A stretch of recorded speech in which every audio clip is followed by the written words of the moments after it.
Hello and welcome back. Today's math lesson is going to be lesson 711, and we're all going to be talking about pounds and ounces and kind of converting using fractions for those. Just as a reminder, there are 2 pages to today's lesson, 258 and I believe 259. You will also have 711 math boxes as well as 711 home links to be working through. So today we are going to start our conversion for pounds and ounces for A and B for number 1. And then we're also going to do number 2 together. So let's just get started right away, where I know that pounds and ounces are 2 forms of measuring weight. Okay, so 1 pound, if you remember, equals how many ounces? If you are thinking or said 16, you are correct.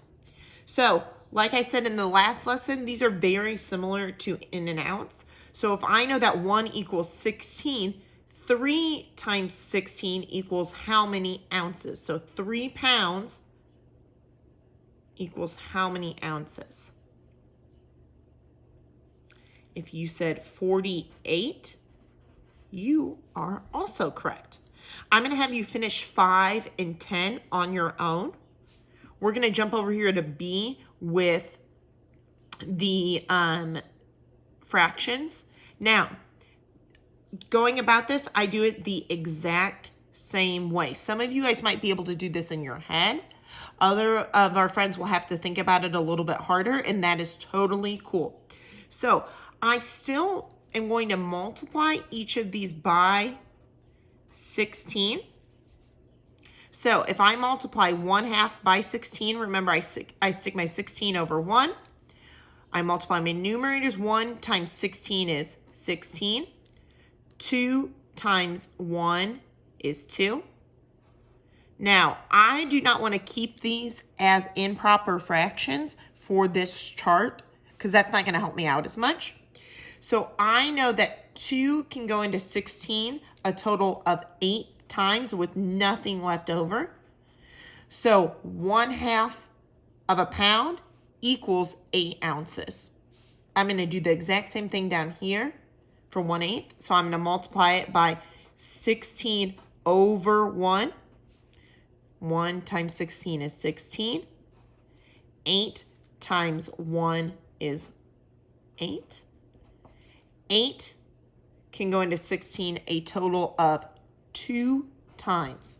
So 1/8 of a pound equals 2 ounces. I'm going to have you finish 1/4 and 3/4 on your own like you did 5 and 10. I want you to pause and finish these 4, before we go on to number 2.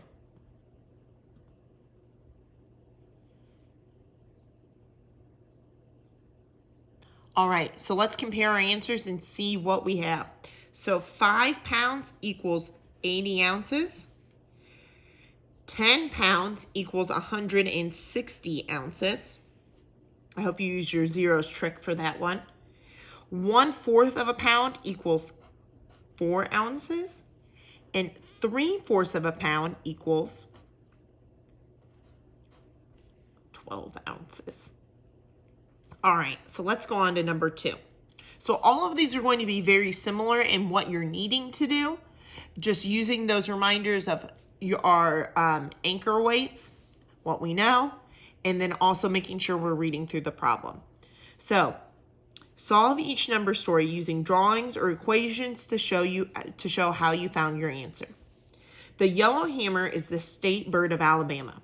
If the yellowhammer weighs 1/4 pound, what is the weight of 6 yellowhammers? So in order to do that, I'm going to have to do 6 times 1/4. Now I stick my 6 over 1. I multiply my numerators. 6 times 1 is 6. I multiply my denominators. 1 times 4 is 4. So my answer is 6/4. Now, you are welcome to convert that into a mixed number, and I'm going to let you pause and see if you can do that.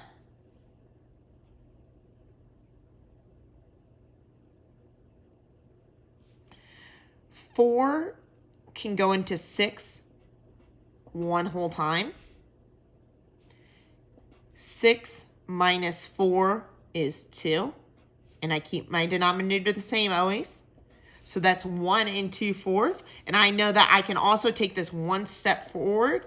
And 2/4 is the same thing as 1/2. So I could also write it as 1 1/2.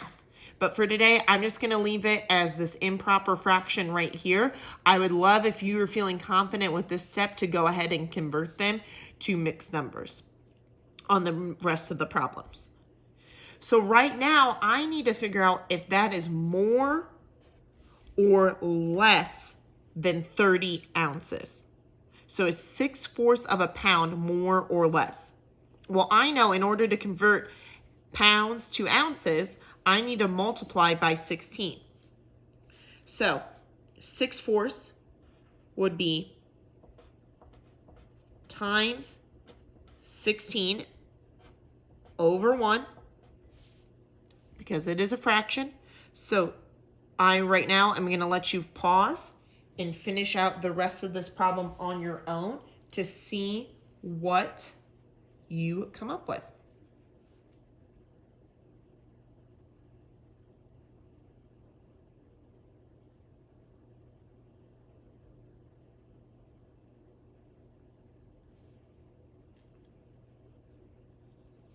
All right, so let's start with the denominator because that one's a lot easier.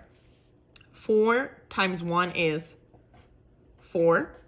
Now, as we're starting to do these and they're a little bit trickier, you have a couple options. If you feel like you can do them in your head, that is great. You can also always work them off to the side here.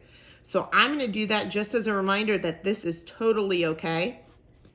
If you don't know what 16 times 6 is off the top of your head. So 6 times 6 is 36. And I'm going to write my 3, carry it over. 6 times 1 is 6, plus 3 is 9. So that is 96. Now, again, you might not know how many times 4 can go into 96. So you're welcome to do a division problem up here, using that space or that extra paper that you have. 4 can go into 9 2 times. 2 times 4 is 8.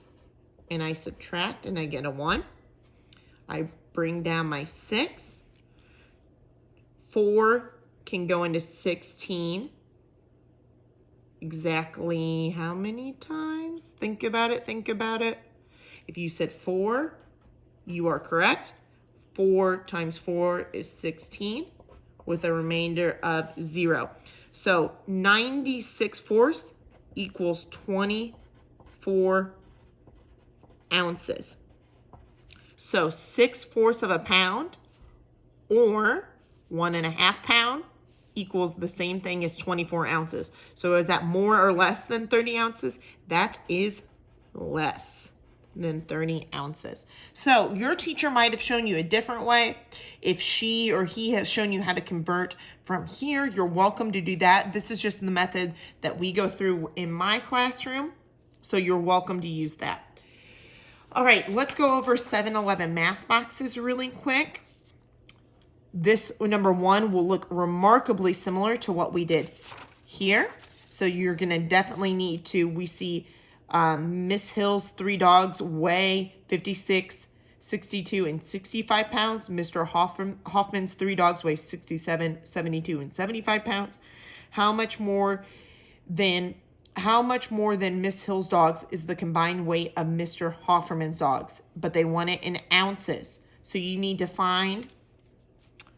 add up the 3 for Miss Hill.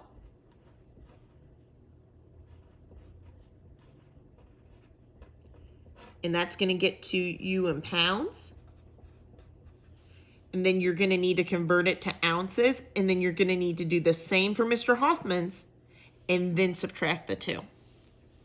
So here you're completing the table. So you're multiplying by 5. Some of them you might have to divide by 5. You need a number model with your answer here. How much further did Emma walk? Sounds like a subtraction problem to me. Oh, good here. We're going to practice some long division. I hope we all are ready, again, to hit the ground running on that. And then number 5, it says, look at the outputs in problem 2. So the outputs are this section. What pattern do you see that are not a part of the rule?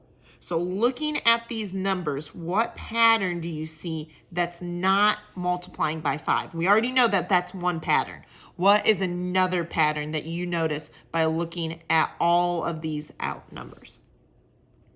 All right, reminder just again that you have 2 pages for your math journal, your math boxes, as well as your home links for today. Have a great day, friends.